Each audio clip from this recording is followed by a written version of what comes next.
Download करें जनमत Haryana app. कि चौधरी ओम प्रकाश चौटाला अपने विचार पे रीथिंक करें। अगर वो रीथिंक करेंगे तो हम विचार करेंगे, फिर सोचेंगे। तो सर माना जाए भी हो सकते हैं इकट्ठे? वो खुद स्वयं कहते हैं कि राजनीति में कोई चीज स्थायी नहीं हुआ करती।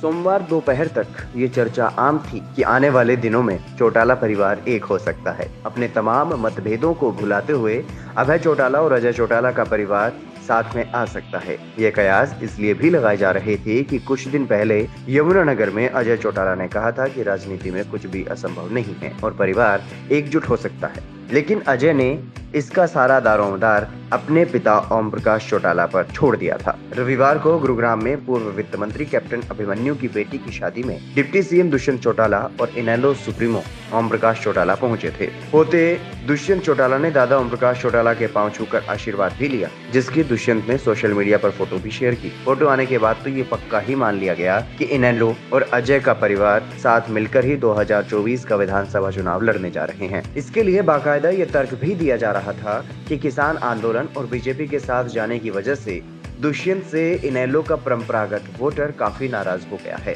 जिसका जेजेपी को आने वाले चुनाव में अच्छा खासा खामियाजा भुगतना पड़ सकता है। तर्क ये भी दिया गया कि विभाजन के बाद से इनेलो काफी कमजोर हो गई है। जींद उपचुनाव से लेकर 2019 लोकसभा और विधानसभा चुनाव व बड़ौदा उपचुनाव तक इनेलो को बड़ी हार का सामना करना पड़ा। एलनाबाद उपचुनाव में भी अभय चौटाला की जीत का अंतर 7000 से कम रहा था। इसी वजह से दोनों को एक दूसरे की जरूरत है और उनका साथ आना तय है। लेकिन चौटाला परिवार में एकजुटता के प्रयासों का बीज अंकुरित होते ही इनेलो सुप्रीमो ने कुछ ही घंटों में इसे पूरी तरह से नष्ट कर दिया। अपने बड़े बेटे अजय चौटाला, पोते दुष्यंत चौटाला और दिग्विजय चौटाला का नाम लिए बगैर उन्होंने कहा कि ये लोग इनेलो पार्टी के गद्दार हैं और गद्दारों के साथ कोई समझौता नहीं किया जाएगा। चौटाला यहीं नहीं रुके, उन्होंने ये स्पष्ट कर दिया कि आखिर चौटाला परिवार में एकजुटता के प्रयासों की बात क्यों चलाई जा रही है। पूर्व मुख्यमंत्री ओम प्रकाश चौटाला ने ये कहा कि जेजेपी नेताओं और कार्यकर्ताओं में भगदड़ मची हुई है।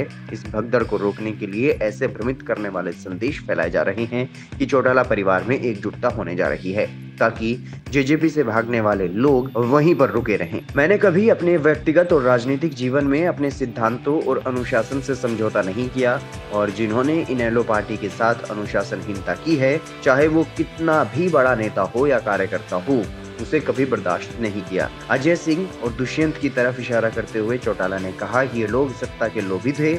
इन्होंने सत्ता पाने के लिए चौधरी देवीलाल के नाम को इस्तेमाल किया और सत्ता मिलते ही इनका असली चेहरा लोगों के सामने आ गया। पूर्व मुख्यमंत्री ने कहा कि सत्ता के नशे में चूर होकर अपने हक के लिए आंदोलन कर रहे अन्नदाता पर इनकी सरकार ने लाठियां बरसाई, देशद्रोह के केस दर्ज किए और इस दौरान शहीद हुए किसानों की शहादत का मजाक भी उड़ाया। मैं इन लोगों को कभी बर्दाश्त और स्वीकार नहीं कर सकता। परिवार अपनी जगह है और राजनीति अपनी जगह है। पूर्व मुख्यमंत्री ने ये कहा कि काठ की हांडी बार बार नहीं चढ़ा करती, इसलिए ये जो लोग भ्रमित होकर जेजेपी में चले गए थे अब घर वापसी करने लगे हैं। यदि वो आना चाहें तो उनका स्वागत है। इन लोगों ने सोची समझी साजिश के तहत इनेलो को तोड़ने की कोशिश की और प्रदेश की जनता को भ्रमित कर उनका वोट लिया। जिस पार्टी के खिलाफ जनता से वोट लिया, सत्ता के लालच में उसी की गोद में जाकर बैठ गए। अब देखना दिलचस्प होगा कि इनेलो सुप्रीमो द्वारा एकजुटता के गुब्बारे की हवा निकाल दिए जाने के बाद अजय के परिवार का क्या रुख रहता है। ब्यूरो रिपोर्ट, जनमत हरियाणा।